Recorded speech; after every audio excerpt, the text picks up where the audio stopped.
Hey everybody, this is Perch. This is an interesting mail because it's really about the fans. So some of you could actually weigh in on what you've lied about, or what you think other people lie about. Wait, what am I talking about? You might say. All right, let's try this. Email goes, dear Perch Perchington the third. I like how everybody just settled on the third. Or did I do that? I don't remember. Anyway, dear Perch Perchington the third.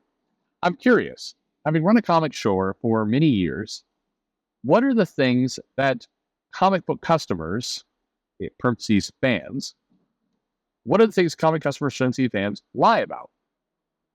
It's my experience that when I go to the comic shop, there's always people fronting various parts of their knowledge or what they can do. I'm curious, what are the biggest lies that you ever heard from comic fans? Okay, sure, we can run with this. So, first off, to kind of baseline the question a little bit, whenever you go into a comic shop, because it is such a kind of a buddy mentality or, a bunch of people getting together to talk comics, there often is a lot of, passive aggressive challenging, like I've read more comics than you and that kind of stuff. And there's a lot of people who are kind of fronting that they've got knowledge that you don't have. That's just kind of the nature of the comic beast in a lot of cases that this goes on. You see similar things. I mean, you certainly see it in the comic shop, but you also see it online. Lots of people have lots of opinions. And I mean, half of Twitter and Facebook and and YouTube and social media in general are people lying to each other. Do you notice that whenever there's a topic that comes about wealth or race or gender or anything else, these people just appear out of nowhere, be like, well, it just so happens I am a multimillionaire lawyer, doctor extraordinaire, and I have an opinion on taxes. I was seeing it recently. There, people are trying to diagnose what the what the political platform of Kamala Harris is. And then people are like, well, she will ruin the economy. And then suddenly somebody makes a statement like that, like, I think Kamala Harris will ruin the economy. Then amazingly, all these people appear on Twitter. Actually, I am an economist with over 50 years of investing in capital funds and things that sound impressive, and I will tell you that you're completely wrong because of my immense background in finance. Or when the mask mandates were going on, and people were debating if the vaccine was going to work or not. You had all these people like, I am a neurosurgeon, doctor, heart specialist, and I will tell you that we saw somebody come in the vaccine and they'd actually grown a second stomach and a third dick. And this is my professional opinion because I am a doctor.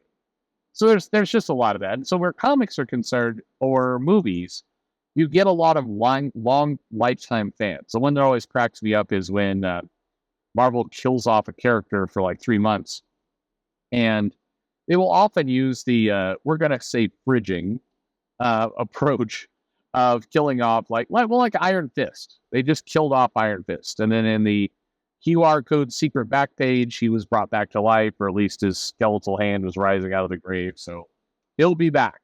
But anyway, they killed Iron Fist, and suddenly you see all these people like, woke Marvel did it again. Iron Fist is my favorite character in the entire world. It's always been my favorite character. I've never loved any character more than I loved Iron Fist.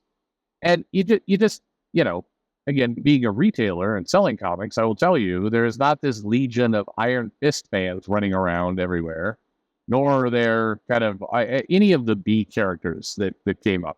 I want to say, I may have this wrong, but Sabra, the Israeli superhero Sabra, was recently like they did something to kind of change the character. Like I don't remember. It was like his Marvel, so it's like Sabra came out and be like, you know what, I actually don't like these people. It was just something along those lines. And then all these people come out and they're like, this has always been my favorite character. How could Marvel ruin her this way? And it's like, no, there's nobody for Sabra is nobody's favorite character. Let's just be honest. So that happens a lot. A lot of, whenever somebody's like, this is ruining my childhood, generally it's not true. And so there's a lot of exaggeration that goes on. I don't know if it's lying, but it's certainly exaggeration. I'm not saying, by the way, there are no Iron Fist fans. Of course there are Iron Fist fans, but for somebody to say, like, I am personally the biggest Iron Fist fan in the entire universe, and me and my friends at the Iron Fist Appreciation Club are regularly talking about how this character is a gem of all of comics.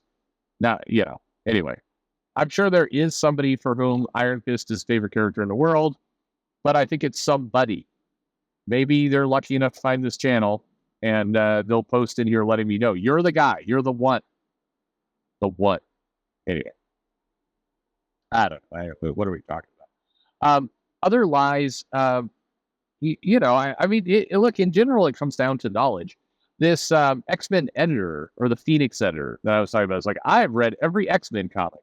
I'll tell you, one of the biggest lies that I saw all the time at comic shops were people claiming they have read the entire run. And with X-Men, there was a period of time where they were reprinting comics before Giant Size X-Men #1, whereas in kind of bad straits, they were reprinting a lot of the comics. And, you could tell if somebody's lying to you by, if you say, so, you read all the X-Men issues, you've even read during the days of, back when Havoc and Polaris were on the team and kind of in that kind of weird zone of the X-Men stories weren't that great. I've read every X-Men comic. I have. We actually should do, or just one sentence summarize all of them. That would be kind of funny. But anyway, most people haven't. Most people haven't read all those comics. Most people have not read the full run of Avengers. Most people have not run the entire Mark Gruenwald Cap run. They read the Flag Smasher, the Captain, that part of the run, and then they read the Bloodstone Hunt. But when you get into like Captain America is a drug addict and Captain America is a werewolf, a lot fewer people have read those. Generally speaking, when people lie about comics, they're lying about who their favorite character is because they're trying to make a different point, or they're lying about just the amount of comics they read. Or most recently, and some of you may agree or disagree heartily with what I'm about to say. I would say a lot of the people that are arguing about comics, particularly both sides of the culture war, aren't reading the comics at all, meaning that they're reading nothing. I think I think a lot of people are reading comics today through panels that are posted on Twitter, meaning they're seeing a couple panels of a comic, and that is that's them reading the comic. Like when this Tom King Jenny Sparks comic, I don't think that many people are reading it. I say this because the sales aren't super, but I don't think they're reading it. And I think also, actually, another big place where people lie in comics, for my opinion, are people who say they read the manga, but really just read the anime, or just watched the anime. I run into One Piece fans all the time, and I think it's an easy lie that you can do because, a lot of people do. The anime is very close to the manga, so it's very, very similar. But in general, I think a lot of people are just watching those movies and they're not actually reading anything. But that's, so that's kind of what I think. But what about you? All right, you listening to this right now, what's the biggest comic book lie you've heard? Was the person caught in that lie? What was the purpose of that lie? Let me know in the comments below. It's a fun little, this is fan engagement stuff from your pal Perch Perchington III. Anyway, thanks for listening.